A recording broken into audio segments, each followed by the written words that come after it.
PixelScript. PixelScript is a library I'm working on, a low-level library, by the way. It's low level. I'm working on to embed into my own games because I want to make games that are moddable and personally enjoyable to make in general. PixelScript is, as you can see here, a multi-language scripting runtime, which means that it supports 3 languages currently: Python, Lua, and JavaScript, all within the same bindings of the API. And when I get to the C code, I'll show you what it looks like when you actually write the code to create the bindings. Because what it does essentially, underneath everything, we have a nice C header file.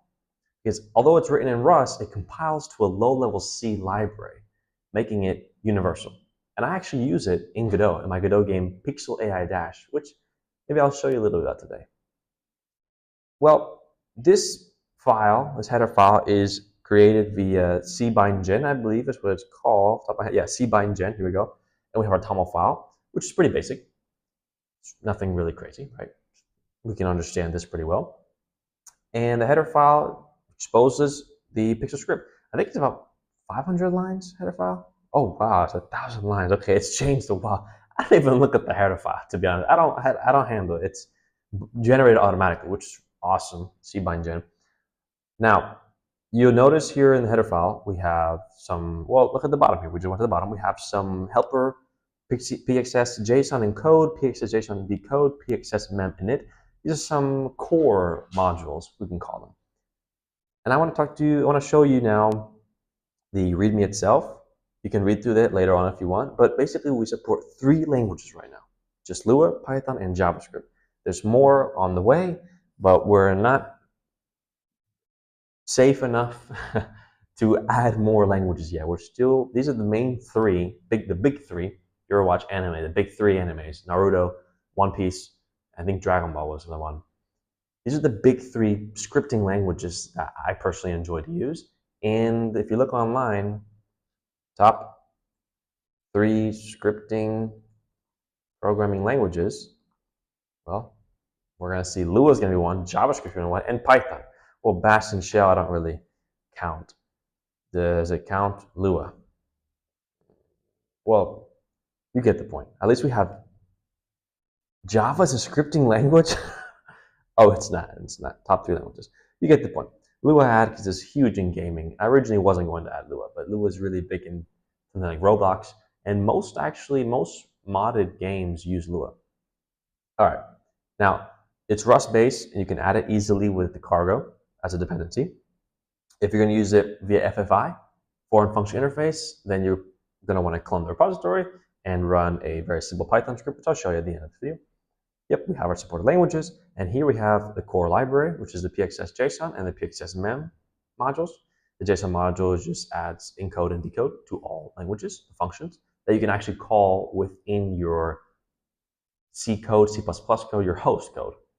And I'm going to talk a little bit right now about what it means to be host and what it means to be scripting language. Scripting languages are Python, Lua, JavaScript. We got that across, right? And the host language, or the host environment, is your C++, your C, your Zig, whatever you're using to call PixelScript. And we have an overview of PixelS JSON module, PXS memory module, which is this is a module that I'm still working on today. And this function obviously works, the mem delete, and the mem delete just removes or decreases the rev count for a pixel object. That's something very useful when you're making a real-time game. And here's a little example on how to use PixelScript. We include the header file, obviously. We have to include a header file. And then we can define a function. You'll notice the return type is a PXS var t. Obviously, PXS, and when you're working in C libraries, there's no such thing as namespaces. I'm not really sure why they did that. But for that reason, you have to define I think it's called prefix. So it's PXS for all PixelScript related functions and variables and types. And it takes in args. Args are always going to be PXS variables as well.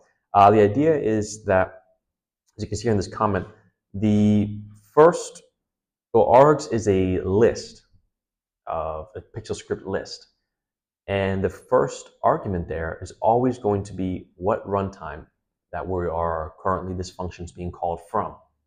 Remember the three runtimes? Don't make me repeat it. Now, then think about it as Lua. Lua is one index based. Well, PixelScript is also kind of one index based. Why do we need the runtime?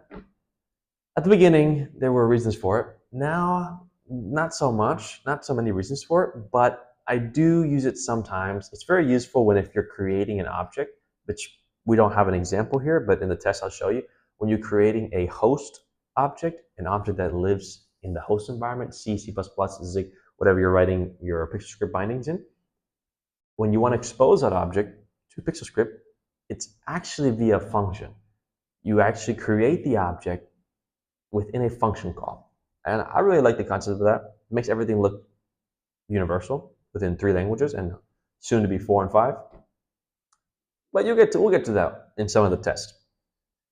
And yes, so then the content is the next variable, which starts at 1, of course. We have a helper function, pxs getString. Feel free to go to the PixelScript header file to look more in depth into what exactly we provide currently. This is a work in progress, as you can see here. We haven't reached 1.0 yet. We're very far from 1.0, to be honest. I think 1.0 will include 2 more languages, Ren and C with the tiny CC. Maybe not C, maybe Lua just in time, but definitely Ren, definitely Ren. That will be something before 1.0, and also WASM. That's something that I'm currently working on too. Yes, this is PixelScript. Why am I showing you this? Well, it's used in Pixel AI-, and right now I'm actually building Godot's GD extension module, Godot CVP, in order to, I had hoped to show you in this video the Pixel AI- game, build it with it running and everything. But what I can show you right now is, I'm not even sure what will work here, if anything at all. Let's find out, shall we, together? What I can show you right now is what it currently is. And what it is right now is essentially the same as, there's a game. Essentially what it's going to be, what it is in my other computer, it's the same funny joke of runs on my machine. What it's going to be is it's going to allow you via PixelScript to create your own levels, create your own environments, create your own enemies, manipulate how they move. Eventually, I haven't added it yet, but to manipulate the player states even as well, to add custom states.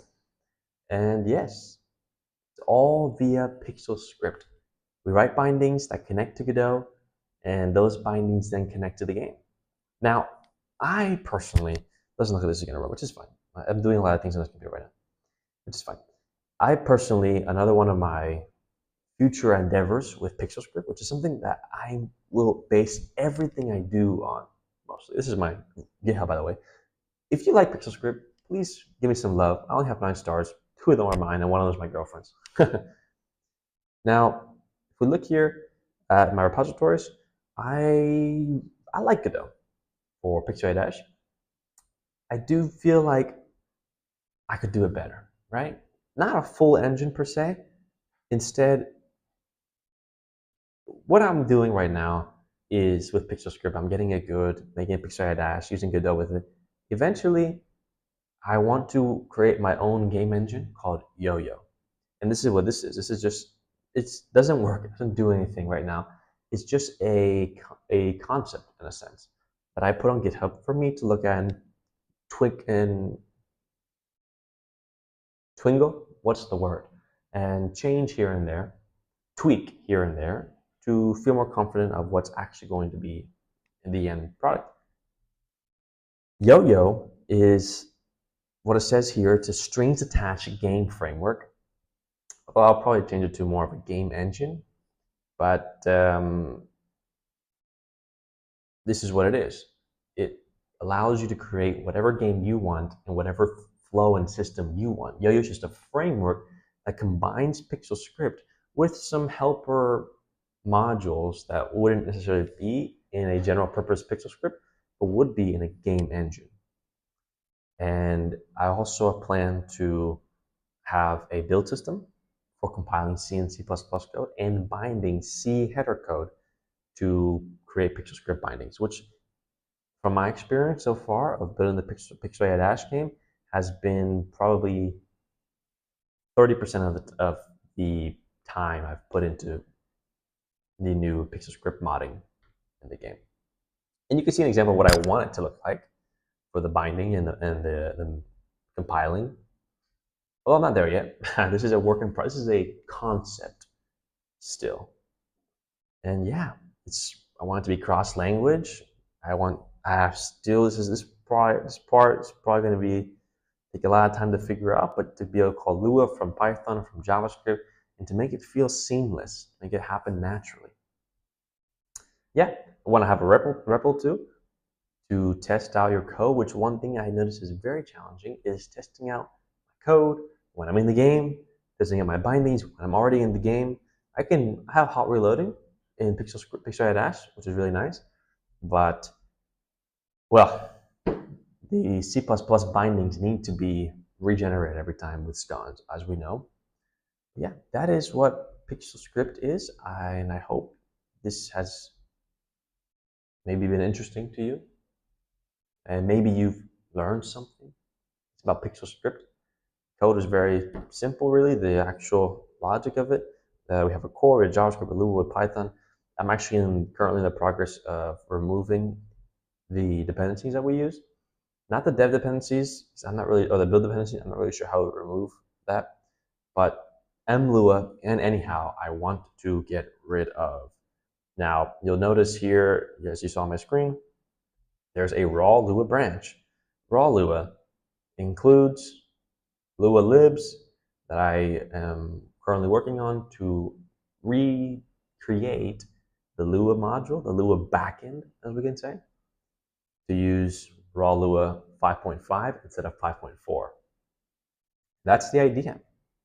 And if you are curious to learn more, once again, go to my GitHub. There's no documentation. The only documentation we have is the source code and the C header file. If we need anything more than that, please contribute, create issues, pull requests. They're all welcomed. You notice here on the bottom, this is not ready to be used in production, even by myself. I'm still working on it. I just wanted to get out there and share a little more about it.